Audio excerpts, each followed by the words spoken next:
अस्सलाम वालेकुम नाज़रीन, मैं हूं अदनान उडैच। प्रोग्राम कुरान से रूहानी इलाज में आज हम कैसर से पूछेंगे कि अगर जादू का असर पेट में मौजूद हो तो उसको हम कैसे ख़त्म कर सकते हैं।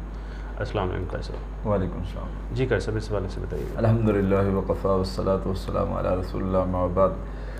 अदनान भाई, ये रिसेंटली कुछ दिन पहले मैं एक सेशन में था, काउंसलिंग कर रहा था।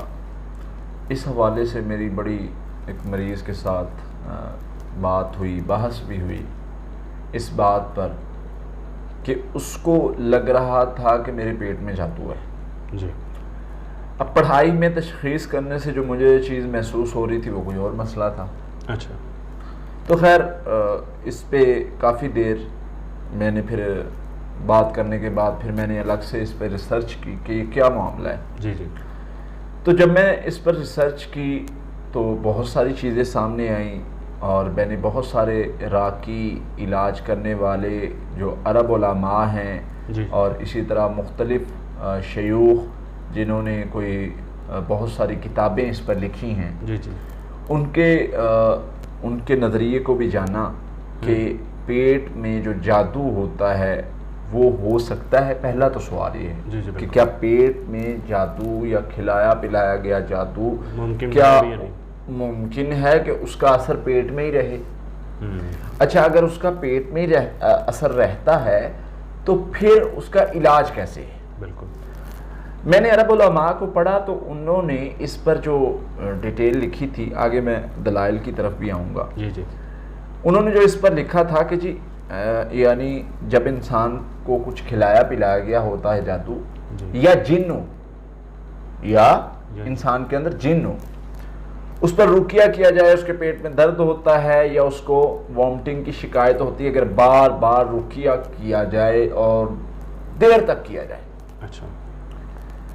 इसको मैंने अब और उन्होंने बाकायदा उसके सिम्टम्स भी बताए और उसकी कैफियत भी बताई कि वॉमिटिंग की कैफियत क्या हो सकती है, उसमें ब्लड आ सकता है, उसमें जो है वो कोई काले कलर का कुछ इस तरह आ सकता है जिससे पता चल सकता है कि ये जिन निकल गया है या जादू निकल गया है। अच्छा।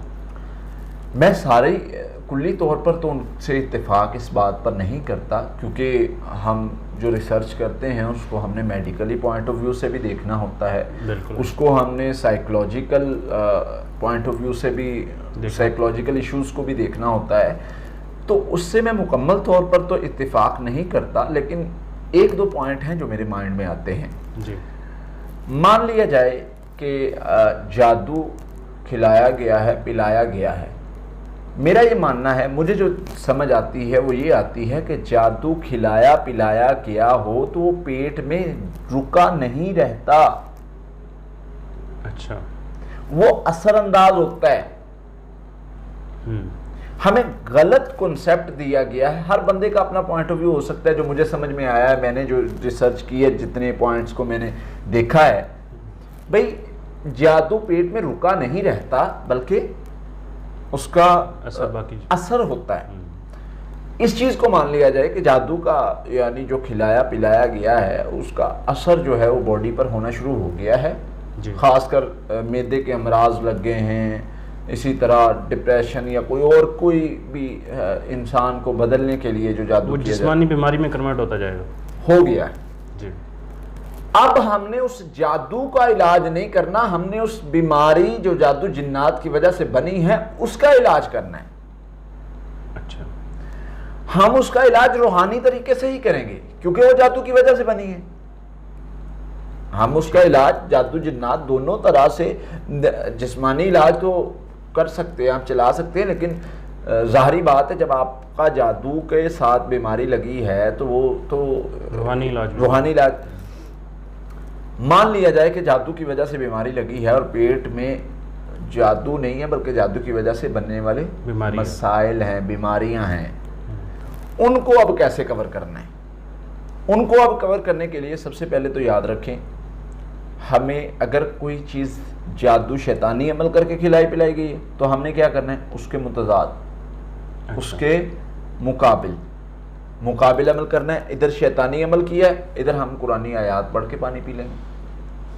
ठीक है। उधर उन्होंने जादू करने का अमल किया, इधर हम जादू ख़त्म करने का कर लें। सिंपल सा तरीका है। बिल्कुल। ठीक है, और कब तक करेंगे? जब तक वो खत्म नहीं होता शर, जब तक वो शर खत्म नहीं होता।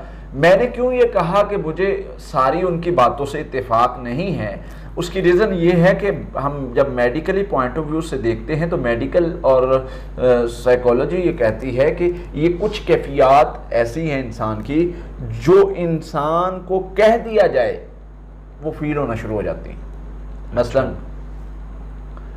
आप देख लें कि जमाई का आना, अब्बासियाँ जिसे कहते हैं जी, जमाई का आना, अगर कह दिया जाए ना कि इस पढ़ाई के दौरान आपको जमाइयाँ आएंगी, 100% आएंगी, बिल्कुल ऐसे नफ्सियात के साथ ताल्लुक है। आप इसको ठीक है, हम इसको मानते, जो बताया गया है ना रैंडम जमाई आना, शैतानी वो मामलात का उसके साथ ताल्लुक है।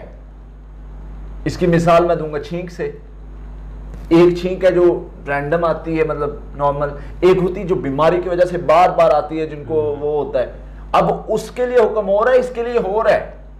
इसी तरह जमाई का जो हमारी नफ्सियात के साथ ताल्लुक रखती है उस वो और है, जो शैतान अंदर जाता है, नबी से मैं हाथ रखो, वो और कैफियत है। तो ये दोनों चीजों में फर्क है।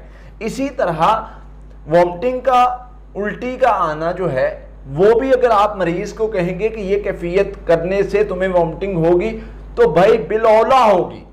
अच्छा, आप कुछ भी ना पढ़े, मरीज को कहें कि मैं दम कर रहा हूं, इससे ये कंडीशन होगी, कुछ देर आप खामोश रहें या कुछ पढ़ते रहें या कुछ भी, भाई जरूर, क्योंकि इसका नफ्सियात के साथ ताल्लुक है।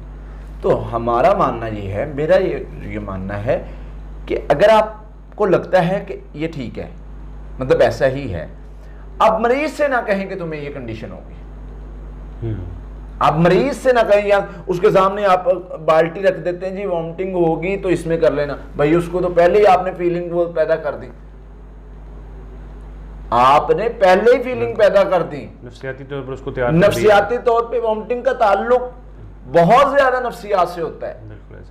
ठीक है, आपने तो पहले ही उसकी तबीयत बना दी और दिमाग ने तो मैसेज छोड़ दिया ना, मैं देखो वो इस चीज के लिए रेडी हो गया। तो वो भाई अगर आप इस तरह इलाज करते हैं कि जिसमें वॉमिटिंग आ सकती है, आप मरीज को ना बताएं, हाँ फिर आती है, फिर हम मानते हैं कि जी ये पढ़ाई की वजह से है।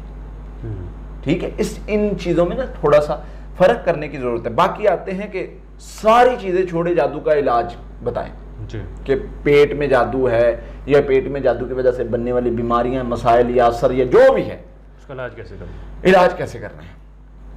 सूरह फातिहा, सूरह फलकनास, दुरूद इब्राहिमी, ये 3 चीजें हैं जी। इसको 21-21 मरतबा पढ़ लें, पानी पर दम कर लें, सुबह शाम वो पानी पीते रहें, ऑयल पर दम कर लें, ऑयल लगाते रहें। अच्छा, अब हम जब देखते हैं कि ये दोनों बीमारियों का इलाज भी है, जादू का इलाज भी है, तो बीमारी होगी तो भी कवर होना शुरू हो जाएगी और जादू होगा तो भी कवर होना शुरू हो जाएगा। तो ये बड़ा एक आसान इलाज है इंशाल्लाह। अगर इस तरह का मामला हो तो आप इलाज कर सकते हैं। बहुत शुक्रिया सर जी। नाज़रीन, अगले प्रोग्राम में फिर हाजिर होंगे, तब तक के लिए अल्लाह हाफ़िज़। क़ातिलूहुम युअज़्ज़िबहुमुल्लाहु बिअयदीकुम